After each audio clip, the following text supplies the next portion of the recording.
आकाश lecture student, अगर आप जीव विज्ञान के पेपर देने जा रहे हो, जीव विज्ञान के पेपर में अगर आपको कुछ नहीं आ रहा है तो कैसे इस पेपर को आप पास करोगे। कम से कम 70 में मेरे प्यारों बच्चों आप लोगों का 50 या 55 नंबर जरूर से जरूर आ जाएगा इस वीडियो को देखने के बाद।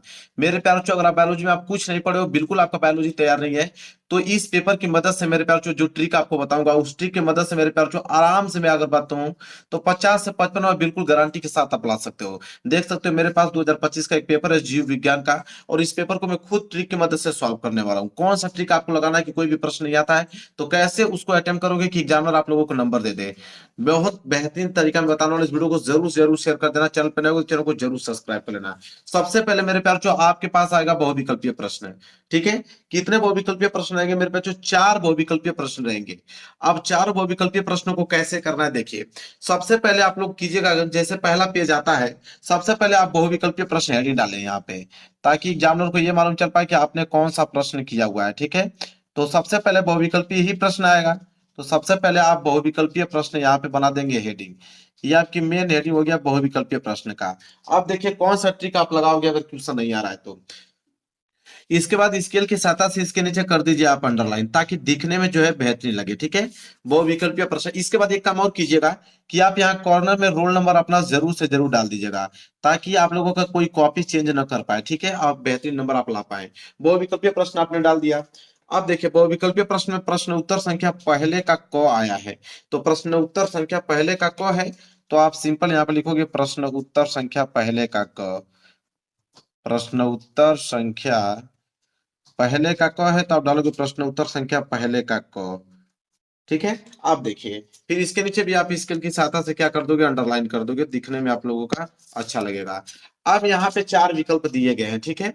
4 विकल्प दिए गए हैं। पूछा है कि टेपिटम परत का कार्य होता है, तो टेपिटम परत का कार्य क्या होता है, आपके पास 4 ऑप्शन है, ठीक है। तो टेपिटम परत का कार्य होता है मेरे प्यार जो परागकणों का पोषण, ठीक है। तो क का पहला सही है। अब यहाँ पे आप लिखोगे कि क का पहला सही है, तो आप यहाँ पे लिखोगे पहला सही है। अब आप कहोगे सर नहीं मालूम रहेगा तो क्या करेंगे, तो बिल्कुल आप समझिए, देखिए मैं कौन सा ट्रिक बताता हूँ। तो पहले का मेरे प्यार बच्चों यहाँ पे क्या सही है, पहला सही है, पहला वाला ऑप्शन। पहले का क का पहला सही है क्या, पराग कणों का पोषण। तो यहाँ पे लिखोगे आपकी पराग कणों का पोषण, ठीक है। पराग कणों का पोषण, यह होगा बिल्कुल राइट आंसर। अब बहुत सारे बच्चों का दिमाग ये काम नहीं करेगा कि सर ये तो आपने सही बिल्कुल आंसर बताया। अगर हम लोगों को नहीं मालूम रहे कि परागकणों का पोषण ही होगा तब हम लोग क्या करेंगे उस समय। तो मेरे प्यारों बच्चों देखिए एक बात बताता हूँ आपको। 4 बहुविकल्पीय प्रश्न हैं। कोई आपको ये नहीं बता सकता है कि चारों में से कौन सा विकल्प सही है, कोई आपको नहीं बता सकता है कि चारों में से यही सही होंगे। 4 बहुविकल्पीय प्रश्न हैं। आप काम कीजिएगा कि अपना जो भी दिल करे उस पर आप लोग क्लिक करिएगा। चारों चारों में से अगर आपके 2 भी सही हो जाएंगे तो आपके काम बन जाएंगे। इसके बाद सब्जेक्टिव क्वेश्चन को तो हम लोग किसी तरह पास कर लेंगे। मैंने आप लोगों का ऑब्जेक्टिव क्वेश्चन। इसके बावजूद भी मैं एक ट्रिक आपको बताना चाहूंगा मेरे प्यारे बच्चों, कि सबसे ज्यादा मेरे प्यारे बच्चों आपका पहला और सी वाला ऑप्शन सही होता है। पहले और सी वाला ऑप्शन सबसे ज्यादा सही होता है। जैसे इसमें देखिए पहला सही हो गया परागकणों का पोषण। इसी तरह अगर हम दूसरा बात करें, आप लोगों को यही काम करना, चारों वो विकल्पीय प्रश्न अपने मन से करने हैं। इसके बाद आ गया ख। ख वाला है, तो आप देखिए एक लाइन का कम से कम गैप छोड़िए। एक लाइन का गैप छोड़ने के बाद यहाँ पे आप डालिए कि प्रश्न उत्तर संख्या पहले का ख। इसके बाद सब्जेक्टिव क्वेश्चन का तो इतना बेहतरीन ट्रिक बताऊंगा कि आप पास हो जाओगे। मैंने आप लोगों का ऑब्जेक्टिव क्वेश्चन, ठीक है। तो पहले का ख है, इसके नीचे भी आप स्केल की सहायता से करोगे अंडरलाइन, प्रश्न उत्तर संख्या पहले का ख। अब देखिए इसमें क्या है कि प्रश्न हम लोग पढ़ते हैं। प्रश्न पूछा गया है कि निम्न में से कौन सा एक अपर्दाहारी है, ठीक है। तो अपर्दाहारी इन चारों ऑप्शन में से कौन है, वो आपका केचुआ। केचुआ जो अपर्दाहारी के श्रेणी में आता है। तो ख का पहला सही है, तो यहाँ पे आपने हेडिंग डाल दिया है प्रश्न उत्तर पहले का ख। ख का पहला सही है मेरे प्यारे बच्चों, तो आप यहाँ पे डालोगे पहला वाला ऑप्शन। क्या था मेरे प्यारे बच्चों, केंचुआ, तो आप डालोगे केंचुआ। अब देखिए आप ये चीज नोटिस करिए कि 2 ऑप्शन अब तक पहला ही सही हुआ है, ए वाला, ठीक है। या तो पहला सही होगा तो तीसरा, सबसे ज्यादा यही सही होते हैं 90% केस में देखा जाए तो। इसके बाद अगला प्रश्न तो एक लाइन छोड़ के यहाँ पे डालिए प्रश्न उत्तर संख्या पहले का ग। तो यहाँ पे लिखेंगे प्रश्न उत्तर संख्या पहले का ग। पहले का ग है तो आप लिखोगे पहले का ग, और इसके नीचे स्केल की सहायता से क्या करोगे, अंडरलाइन कर देना ताकि दिखने में क्या है, अच्छा लगे। तो प्रश्न उत्तर संख्या पहले का ग है मेरे प्यारे बच्चों। आप देखिए प्रश्न हम लोग पढ़ते हैं। देखिए प्रश्न क्या है कि डेंगू जिसे हड्डी तोड़ बुखार का वाहक माना जाता है, ठीक है। तो डेंगू हड्डी तोड़ बुखार का वाहक कौन है मेरे प्यारे बच्चों, इन चारों ऑप्शन में से? वो आपका एडिस। क्या है? एडिस। देखिए ग का तीसरा, मैंने कहा ना कि पहला वाला ऑप्शन और तीसरा वाला ऑप्शन ज्यादा से ज्यादा सही होता है, ठीक है। तो एडीज है, तो आप यहाँ लिखोगे तीसरा सही है, तो आप लिखोगे तीसरा एडिस, तो यहाँ पे लिखोगे एडिस। इसके बाद सही का निशान आप लगा दीजिएगा। एक प्रश्न और बचा है चौथा, इसके बाद हम लोग सब्जेक्टिव प्रश्न की तरफ बढ़ेंगे। तो ये हो जाएगा आपका प्रश्न उत्तर संख्या हो जाएगा पहले का घ, तो आप लिखोगे पहले का घ। इसके बाद इसके नीचे भी स्केल की सहायता से आप करोगे अंडरलाइन ताकि दिखने में क्या लगे, अच्छा लगे। ये सारी चीजें आपको करना है, ठीक है। पहले का घ वाला प्रश्न हम लोग पढ़ेंगे। पहले का घ क्या है मेरे प्यारे बच्चों, कि कौन सा एंजाइम डीएनए को विशिष्ट स्थान पर काटता है? तो आपका एंडोन्यूक्लियस। दूसरा वाला इसका सही है। तो देखिए तीन चार ऑप्शन था, चार क्वेश्चन था, चारों में से सिर्फ चौथे वाले प्रश्न का उत्तर सिर्फ दूसरा हुआ है, नहीं तो आपका तीन प्रश्न का पहला और तीसरा हुआ है, ठीक है। तो यहां हो जाएगा आपका एंडोन्यूक्लियस, एंडोन्यूक्लियस, ये जो है सही ऑप्शन हो जाएगा इसका। तो चार में से देखिए बस एक गलत होगा, तीन आपका सही हो जाएगा। लेकिन मैंने अब तक बिल्कुल सही सही आंसर बताया, तो ट्रिक यही काम करना है। जो ट्रिक मैंने बताया उसी ट्रिक को फॉलो आपको करना है। कम से कम चार में से तीन तो सही हो जाएगा। अब आएगी बारी आप लोगों का खंड पर। अब यहां से मैं सारी चीजें ट्रिक आपको बताऊंगा। अब आएगा आप लोगों का अति लघुत्तरीय प्रश्न। कोई दिक्कत नहीं है, अब इसमें सारा का सारा ट्रिक काम करेगा। अति लघुत्तरीय प्रश्न तो आप लिखोगे यहाँ पे अति लघु उत्तरीय प्रश्न। अति लघु उत्तरीय प्रश्न ये आपकी मेन हेडिंग हो जाएगा, चाहे कि एग्जामिनर को मालूम चल पाए कि यहाँ से आपने अति लघु उत्तरीय प्रश्न किया हुआ है। इसके नीचे भी आपको स्केल की सहायता से अंडरलाइन करना है, ठीक है। मैं स्केल ले लेता हूँ, मैं सारी चीजें बताऊंगा, बिल्कुल कुछ नहीं आएगा, यही ट्रिक आप लोगों को इस्तेमाल करके जाना है। आप देखिए मेरे प्यारे बच्चों, यहाँ से स्टार्ट होगा आप लोगों का प्रश्न उत्तर संख्या। देखिए दूसरे का क, ठीक है।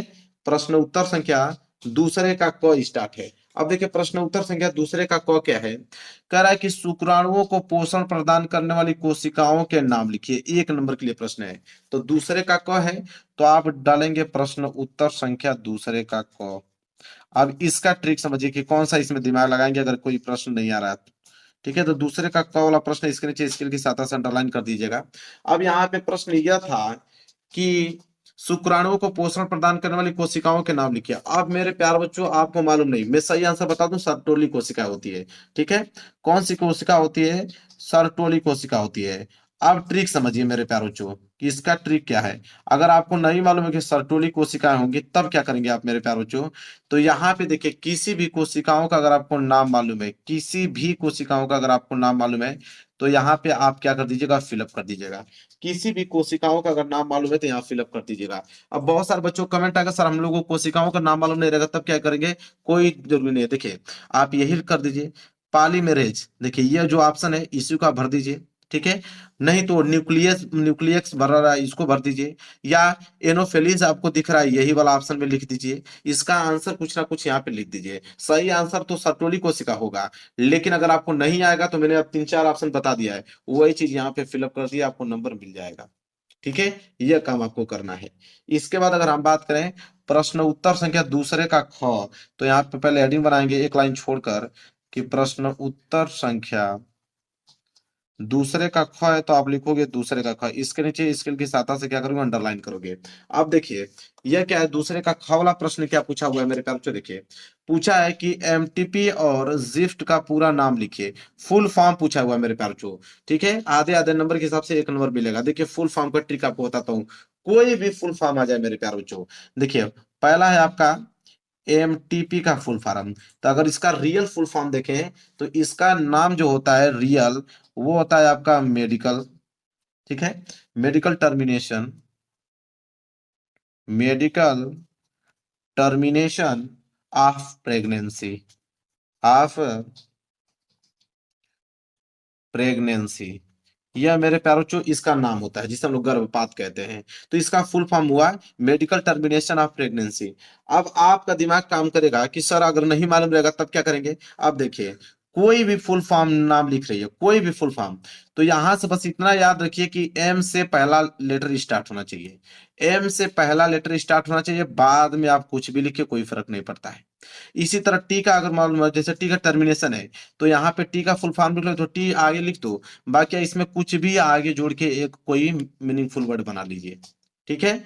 इसके बाद अगर पी से है, तो पी का पहला अक्षर पी होना चाहिए, बाद में कोई भी आप मीनिंगफुल अर्थ आगे कुछ भी जोड़ के बना लीजिए। ये आपका फुल फॉर्म का ट्रिक होता है। वैसे रियल में तो मेडिकल टर्मिनेशन ऑफ प्रेगनेंसी ही होगा।